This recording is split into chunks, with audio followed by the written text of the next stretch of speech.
Look at how pretty this color is. This is what has inspired my look today. This kind of frosted pinky lilac. I'm gonna keep it pretty simple though. I'm gonna try.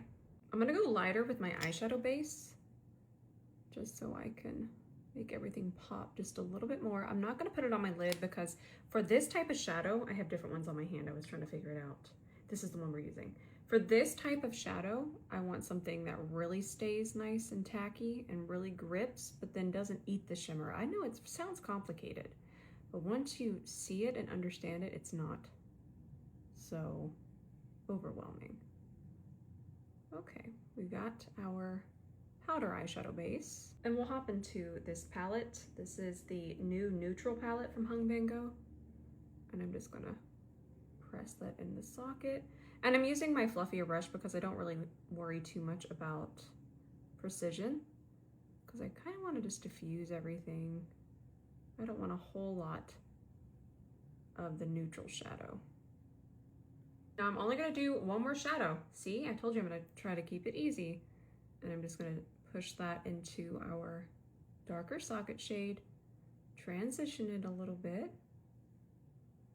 get a nice even blend. I'm using the side of the brush to do this. I love this Fix Potion as a base for the sparkles. I feel like it has a really nice, it does eventually dry down, but it has a really slow dry. I will recommend doing one eye at a time, and only place this where you don't mind it removing shadow. See how it's removing that? But that's okay. Okay. Make sure it's nice and even. You know what? It's important. I'm gonna grab this side of the D2, and even though it's clear, I still don't feel like it's smooth enough. All right, there we go. Time for this shade. What is this shade? Shine Delight. This is such a pretty shade. And I want to make sure everything I use today, I'm really building it up on the C30, but I want to make sure everything I use today kind of shifts to this purpley pink. Oh, that's so pretty.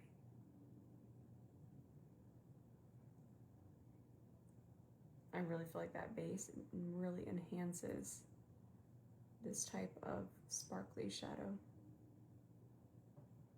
Grabbing a little bit of this shade, I'm just gonna finish off this outer part of the eye. Just a little bit of a matte transition. Now listen, I turned 37 about a month ago, and I'm mentioning that because I'm having the privilege of seeing what my eyes look through the years. Case in point.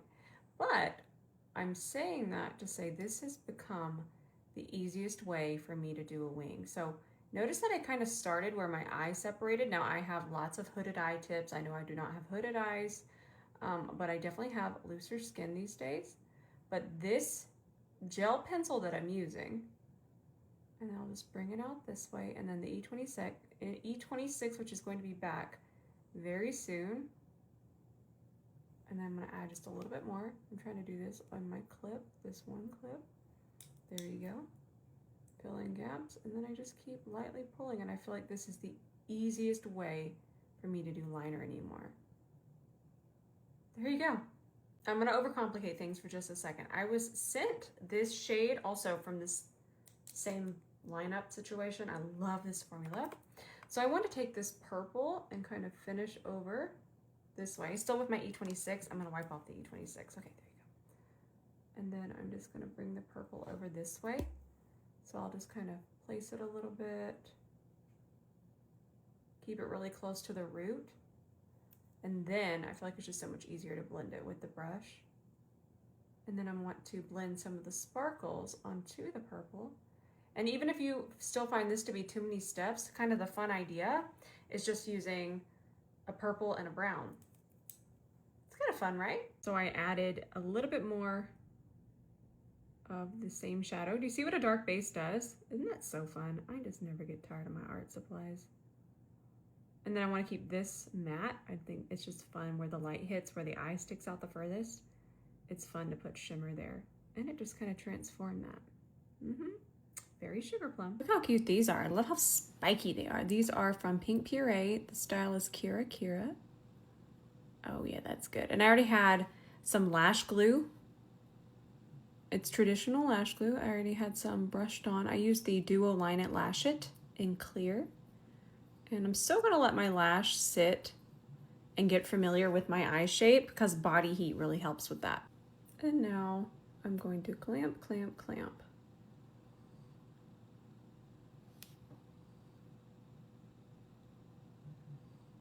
This is the last part of the eye.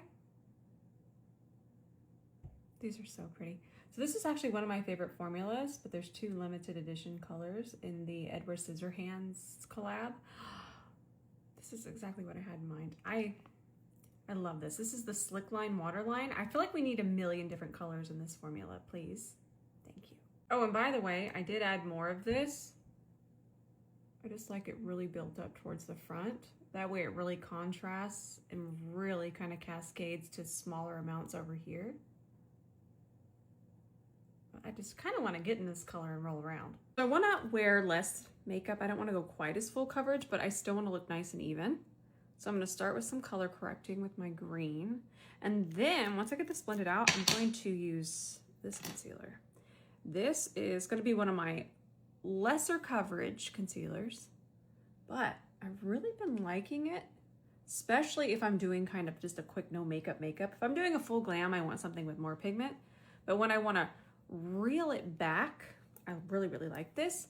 And I'll also say that I know it feels like we don't need to have 10 different concealers, but I will say, if I am trying to do a no makeup look and I reach for this heavy duty, super full coverage, I tend, even where I'm at in my makeup journey, I tend to just be like, oh, just a dot, and then I'm full glam. So that's why I like to have at least, you know, 1 light coverage, 1 full coverage. Now I might still do a little foundation, I'm not sure. Let's just start with this in the center. This is the Bright Stuff concealer, and I wear Shade Fair in this. I don't wear Shade Fair in anything but Laura Geller. The matching powder, the Baked Balance-n-Brighten, the one that I would wear in that is also fair, which again, when do I wear fair unless it's this? The only brand I wear fair in. Light is too dark for me. All right. I really like that I can get it nice and smooth. It's that kind of metal applicator. And y'all know how I always talk about if we can get things really, really smooth at first, it's going to apply wear and all the good things so much better. Now, where's my brush? Now, keep in mind, I put on a lot. You do not need this much. I'm wearing it kind of as foundation because I'm trying to not wear foundation. That looks so good. Doug's breaking down my door. My door has this thing where it doesn't completely shut even when it's shut. And Doug takes full advantage of that. I hear them little tiptoes. All right, let me stop this and shut my door because my mom has her friend over. It's super cute. They're having a little chitty chat downstairs. Okay, door is shut. I just wanted to watch this blend out. So I'm gonna focus where I want the most coverage in the center with the C32. This just looks so good.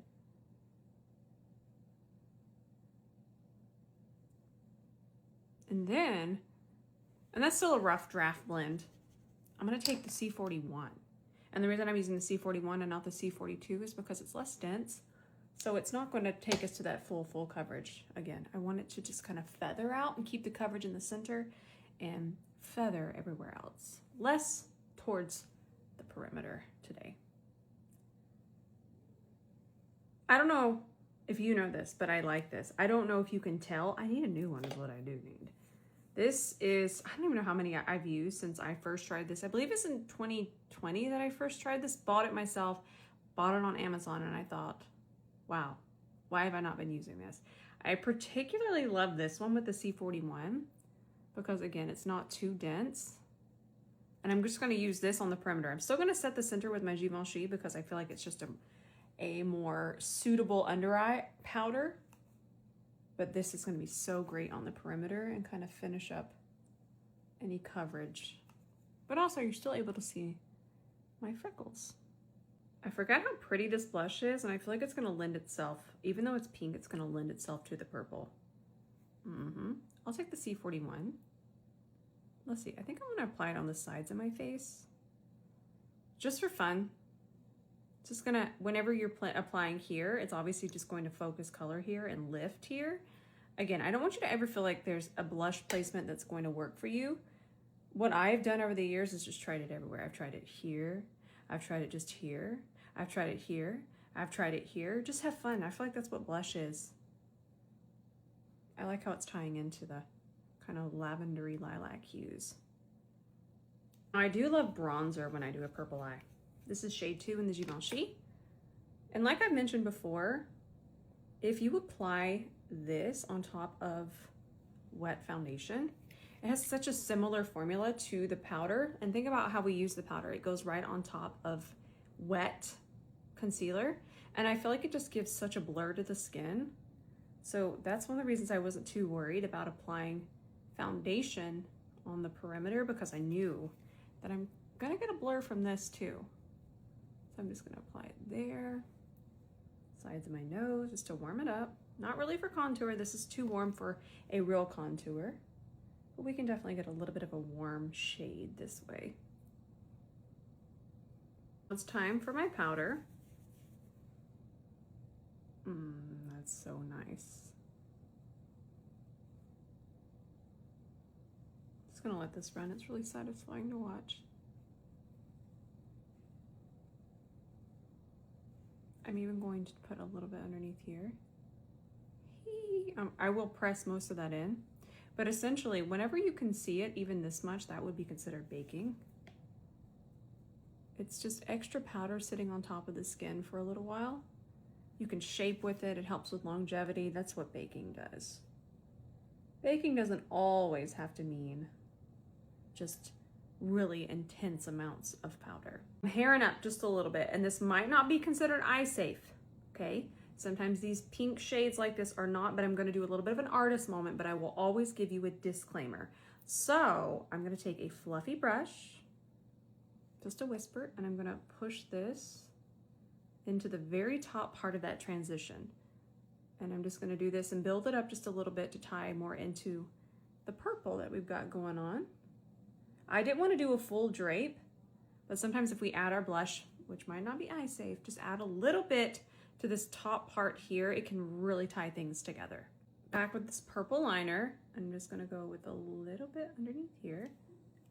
E26. I had to look to see what I had. What do I even have in my hand? And then I'm just gonna smudge that out underneath here. And remember, I know I look a little powdery, but I'm wanting that. I'm doing a little mini bake. Now before we move on, this is going to be something that I would have never done if I didn't have these fibers. That's all I'm gonna say. Brush matters. And this particular spray. I've done this a couple times and I've had zero issues, but I'm loving doing this when I'm doing a mini bake. This is the 𝗕𝗘𝗧𝗬 serum spray, by the way. I love this. This is the one that I use now when it comes to hydrating sprays. I'm gonna spray my brush. I'm not gonna spray like this. I'm not gonna spray like this. I'm gonna spray pretty far back. 2 sprays. That is what our brush should look like. Just an absolute whisper. Now I'm gonna take this and I'm just gonna start to push that right on top. And I get the benefits of my bake, which helps with longevity and it helps with humidity. It's still very hot here. I think it's 83 here today. And I do 2 spritz for each side. So I'm just gonna work on this side and I just push all of this in and it's just so delightful. Now I've tried this with other things. I did not get the same results. I didn't. So just a fun idea for you. If your under eye is feeling a little cakey, I do like to take this and then I'll just spray. Again, far away matters. 2 spritz. I did it a little extra, okay? Just really focusing the spray here, and then I can flip the brush around and I'll just kind of lightly tap this in, but that should be enough for both under eyes. My under eyes felt great, but I really wanted to give you that tip. I feel like that's something a lot of us tend to have issues with, as a dry under eye. So that has been working perfectly. No creasing later. It's such a small amount. You should barely feel this spray on your skin. It's just enough to make that powder go, you know what I mean. So I want to do this, but I want to shift it more lavender. So I'm going to use a really cool tone lip liner. This one is Maybelline. Shade is On It. And I like to pair these two because these are both super long wear. So if I put this on top of this, I don't want to have to think about my lips. And that's where we're heading. Then I'm going to do my unlimited double touch, but I'm just going to do a little bit. Then I'm just going to take my finger, really get it smoothed out. Then I'm going to top it with our gloss side. All right, my friends, this is our finished look. I feel like any color lipstick would have been really good with this, but I actually like that this is a little bit warmer in contrast to the eye. It's a little fun. I hope that you enjoyed this tutorial as much as I enjoyed painting it. I know I still get a little spicy, but I feel that I like the idea of reminding you that we don't have to do everything all at once, but maybe just the idea of purple liner towards the front, maybe a little brown out here, things like that. So take what you will. I just appreciate you being here. I love you with all of my heart, and until the next video, bye for now.